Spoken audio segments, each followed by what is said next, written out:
Welcome to Greenberg Productions and welcome to Conahey Rail. So I just got back from the Greenberg Train show in Edison, New Jersey. I decided to shoot this video separate of my train show tour video because that was already an hour long and I had quite a bit to cover. So in this video I'm going to talk about a purchase that I made, and first thing we're going to do is kick off my first discussion, which is the Lionel Cargill SD38 number 603. If you were watching that Greenberg show tour video, you'll see where Stu had came in, popped in as a surprise. And we had a discussion about that behind the scenes. Now, what I'm about to say and discuss here in this video has nothing to do with him. This is not our discussion. This discussion today is between me and the viewers of Greenberg Productions. So this discussion we're having right now has nothing to do with what me and Stu had talked about. So I just want to put that out there first. I made a post on a couple of Facebook groups stating that I may cancel my order on the Lionel Cargill SD38 number 603. So 602 and 603 are the two road numbers they're doing. 602 does not have the nose stripes, so how it's portrayed in the catalog is correct. However, 603 has nose stripes on it, and if you look in the catalog number 603 does not have stripes on it. So I made a post about that, and there was a big support from a lot of people on that. And then there was people that had questions. So let's take the top two questions and we'll talk about that. Alright, so the number one question is, Sean, Backman, couldn't you just paint the stripes on her yourself or get decals? Yeah, absolutely. I can do that. But here's the issue that I have. So Lionel had raised their prices on their products.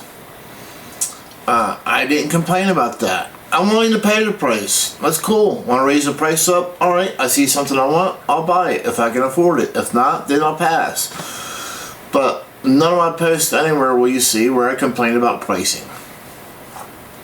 And then they said, well, we can't guarantee the price won't go up anymore because, of the tariff situation. So, alright, so the locomotive might be $650. Then the tariffs hit, I might have to pay $680 for it. Again, I know that going into pre-ordering that it could be more. And I'm not complaining about that. I'm prepared for that. I'm prepared to pay for that locomotive, whatever the price, the final price may be. I'm not complaining. So if I'm willing to pay a price and tariff on now this is not a Lionel Lion Chief locomotive, we're talking about a legacy locomotive that's probably going to be about $700, I'm assuming, by the time it's all done and said, with the shipping, the tax, the tariffs, and the initial raised price, I'm probably going to pay a little over $700 for this locomotive. And I'm prepared for that. That's not my complaint. My complaint is if I'm willing to spend $720 final price for this, why can't I simply get what I want? Because that's all I'm asking for. Yeah, I can paint. If I wanted to model and paint myself, I'll just buy some older run that's cheaper and repaint the whole thing. But, I'm a busy person and all that stuff, and I only have time for certain things. So I buy things that are already ready to run. So that was my whole point of the post, is if I'm willing to pay the amount of money for it, then why can't it be correct? So let's take this for example. You're in a market for a car, and you decide you want a Ford Bronco.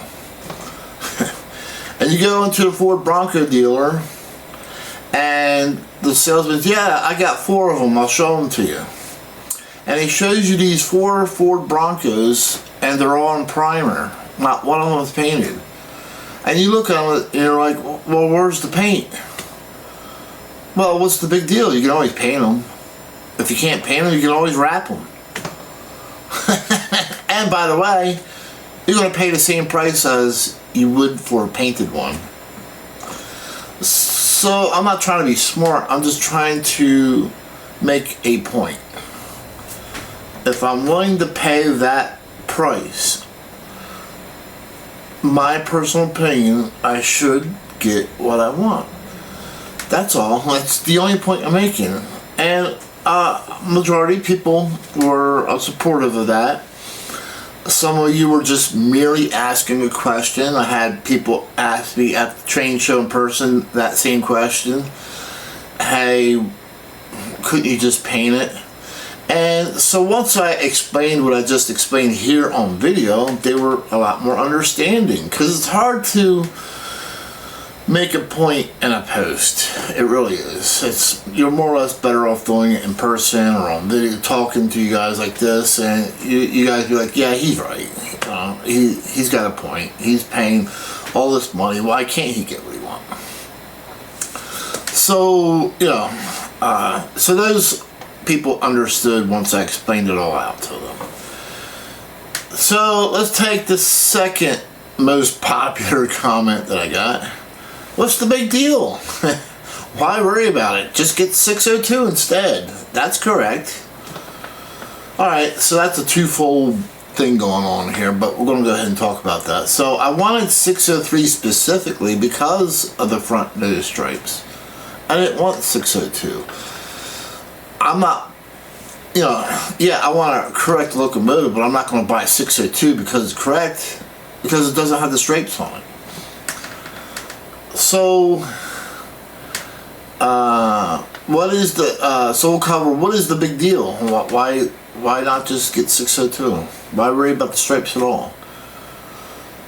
So, what if, I'm going to throw this out there to you guys. Lionel decided to make Norfolk and Western number 611 and 612. Okay? When the catalog finally comes out, and you open it up and it's got all these special features, and you're like, yeah, I want this version. And you open up the catalog and it's missing the red side stripe. And you look at it and you're like, and you contact Lionel and they say, well, just buy 612 instead. And I know you guys are thinking it's not the same thing, but it is. And I know you guys are saying, well, that would never happen. Well, something did happen, and I'm going to point this out. So, when 611 was really released, the stripe was the wrong color. They didn't miss it, it's just the wrong color, and it being the wrong color, there was a big, huge nuclear meltdown worse than Chernobyl about it, to the point where nobody bought it. Everybody boycotted buying this, well, just about everybody boycotted buying this locomotive because the color of the stripe was incorrect. It was so bad that Lionel and the dealers all had to send these 611 locomotives over to Harry Heike, and he repainted them and corrected them. So, if that locomotive was that important to certain people to have a correct stripe on it, why can't this locomotive be correct for me? because it's not famous, because it's not a steam locomotive. Nobody cares about a Cargill locomotive. The point here that I'm making is we should all stick together. If we all stuck together like we did with that 611, say, hey, no, we're not buying this until you make it right. If we all stuck together, whether it was a famous locomotive or not, we would have a bigger voice. And so I'm just reaching out to you guys, and I'm just trying to make these key points why I made that post. Now, here's the update on that. So you guys know there's like a few of us that were interested in this locomotive. One of the people who I will not name did send Lionel an email and the photos of the 603. And at this time, they're not going to put the stripes on it. And it's not too late either. The locomotive is not in production. They could easily redo the artwork and submit it in. And it's just a matter of the factory making a mask for the front of the locomotive to paint the stripes on it. It would be an easy fix for this locomotive, for the amount of money that I'm willing to spend on it. So, am I really going to back out of buying it? Am I really going to cancel this locomotive? I couldn't do that to the dealer that I pre-ordered it from. I should have did a better job of looking at the picture a little bit better, because I feel once you pre-order something, you can't dump it on the dealer. You shouldn't really do that because it hurts them. So I contacted the dealer and I said, look, this is what's going on. Lionel says we're not going to fix it. Could you, instead of sending the locomotive to me, could you send it to Harry Heike and have him fix it? And he said, yeah. So I'm going to try and get Harry Heike to fix this, so when it comes and arrives, it'll have the proper green stripes on it. Now, there were people saying, hey, he noticed the nose stripes not being there, but he didn't notice the side stripes. Well, I didn't bring that up because I got to do a little bit more research on the side stripes, because I knew that I was putting myself in the spotlight once I made, and that people would go back and try and find photos to see if I was correct or not. And sure enough, they're like, yeah, we can't find any photos of 603 without the stripes on the nose. So I had somebody mention that, hey, it's possible that they only put the green stripe on the fireman side. I've had other people say, no, the green stripe on the sides are on both sides, not just the fireman side. I had another person mention that 603 really isn't white, it's like a light gray. That I'm not sure of. It looks white to me in photos. So those things I didn't want to point out until I get more investigative about it. But the biggest thing for me is getting the nose stripes on it. So yeah, I just want to explain all that out, where we're at, what I'm doing. Yeah, I could take it and paint it myself, but I'll let somebody who's a little bit more professional do it. Not that I haven't painted anything before. Alright, so going into this post, I knew there would be at least the 1% of comments that would personally attack me because of the post. And I knew it was going to come. You know what I mean? I worked as a diesel mechanic in some rough places. So, whatever insult you want to throw at me, it's like, whatever. You know what I mean? you're going to have your troll dolls who act like keyboard clowns and want to make personal attacks. And the best thing about that is when they do, they expose themselves so you get to see who they are. So there was people, a couple comments that, you know, I have no talent and I just run trains in a big circle. Alrighty, so I want to show you guys that I can paint and I can decal. So this is something that I made. This is totally all me, 100%. I created the decals, I made the decals, and I stripped this down and I painted it. It was actually used to be a Atlas 50th anniversary boxcar. Stripped it all down and did a whole total repaint. Let's take a close look at it. So here we have an Atlas 50-foot boxcar. It used to be the anniversary boxcar. It was all gold. I tried selling it. Nobody would give me anything for it. And then I was like, you know what? It'd be a great car to make a custom run Conahay rail car.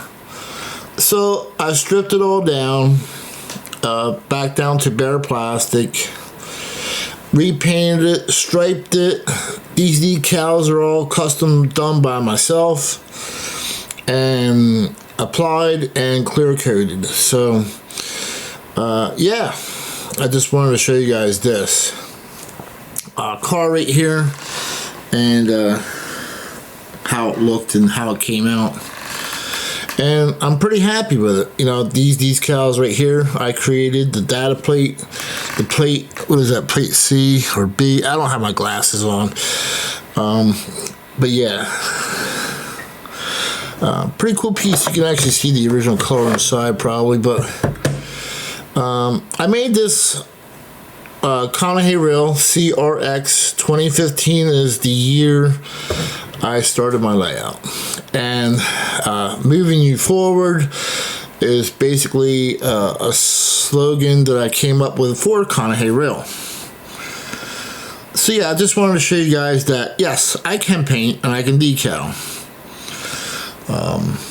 There were other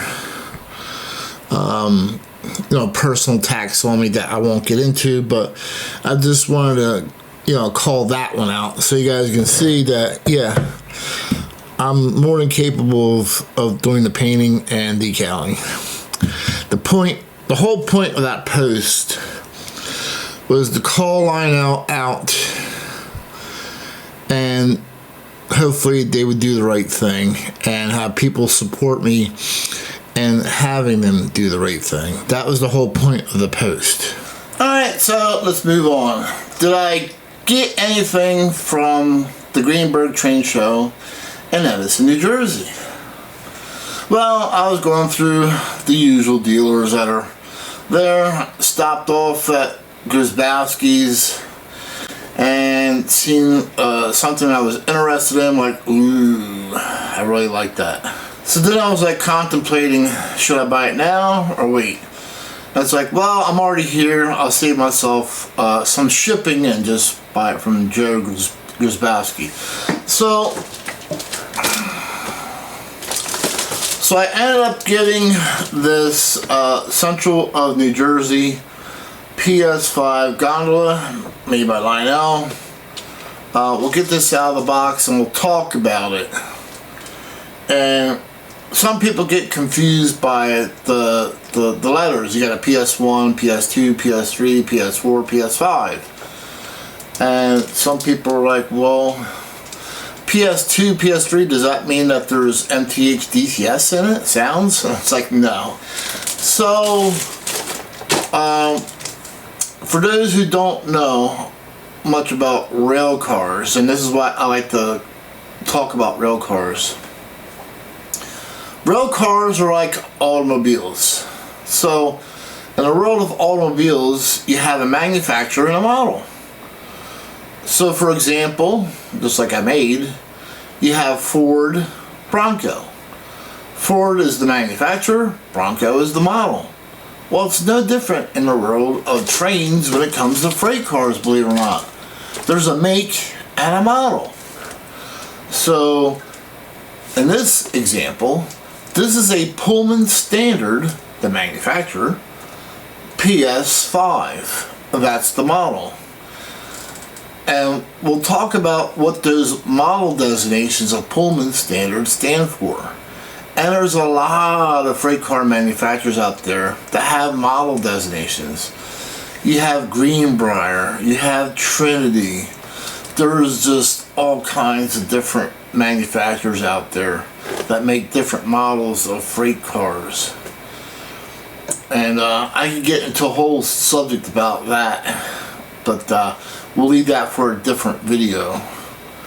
And so we're going to go ahead, get this out of plastic, and we'll get it on the track and we'll talk about it.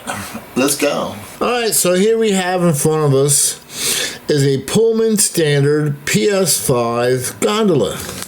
It is in a Jersey Central Coast Guard paint scheme. So I know people are going to ask, why is it called the Jersey Central Coast Guard paint scheme?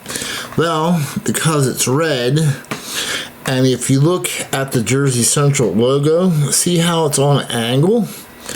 The Coast Guard actually has their logo on an angle as well. And there were Coast Guard ships that were painted red.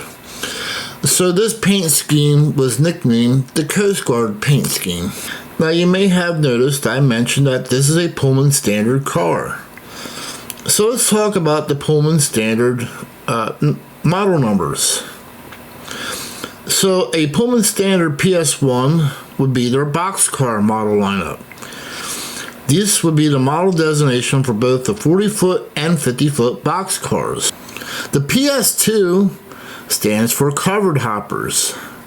This would cover everything from the cement covered hoppers to the grain covered hoppers, such as the 4427 model and the 4750 model. Next up we have the PS3, the coal hopper. These were 70-ton 3-chute hoppers that had the capabilities of hauling 2,750 cubic feet of coal. Next up we have the PS4 flat car. And then finally, in front of you, the PS5 model lineup was for the gondola. So let's talk about the features of the Lionel Pullman Standard PS5 gondola. What's nice about these gondolas is that they have drop ends on them, meaning that you can literally drop the ends inside of the car. And I'm going to do that right here and show you what it looks like. So here you go. I dropped the ends down. So these ends are made to fold down, as you see there as well. There we go. And I know you're going to ask, Dak man, what is the point of folding the ends down like that? Stuff is just going to fall out. Well, the point of the drop ends are to haul over-length loads. So if you have a load that's over the length of the gondola, you simply drop the ends down, and now you can put the load in, and there you go. There's your over-length load. Now it's more than capable of carrying this load. And I know you're asking yourself, well, how's the train going to couple to the cars with the load overhanging itself? We're going to talk about that in a different video, so look out for that one. But for right now, I just wanted to demonstrate why you would need drop ends on a gondola. So the Lionel PS5 gondola is pretty well detailed. You have separately applied steps, separately applied handrails. Lionel did a nice job on this. Has a pretty nice underbelly on it. I don't know if I went too fast showing the details here, so I'll go back. There you go. Very nice. This model does not have rotating wheel bearing caps. This has friction bearing caps, which would be correct for that time period. So the question of the day, is a Coast Guard paint scheme correct for this Central Railroad in New Jersey or Jersey Central car? Well, let's just say the jury's kind of out on that right now. I could not find photos of the Jersey Central gondola in the Coast Guard paint scheme. All the photos that I found of Jersey Central gondolas were black. They were either in a CNJ, Central Railroad of New Jersey, or CRR. Now that doesn't necessarily mean that they weren't made, because I have found photos in Morning Sun books that I could not find on the internet. The Morning Sun books is a wealth of information. They have books dedicated just to hoppers, just to gondolas. To do that kind of research, though, would be kind of expensive because the books are kind of pricey, but they are a wealth of information. And the books range right around the $40 per book price.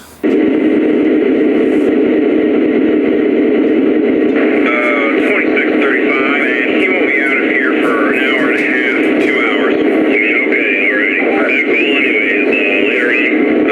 Okay, thank you. Both offered over. Okay, well, we want to go on that track, over. We're ready to copy over. Alright, here it comes. Have your pen standing by, over. Yeah, hold on, I'll switch you over to the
I hope you enjoyed another Dakman Productions video. Hope you learned something. And if you have see an issue with how a model is being built or painted, and my opinion, as long as you keep it constructive, don't be afraid to post about it. But at any rate, we'll catch you guys at the next training show, next train event. We'll catch you trackside. Goodbye.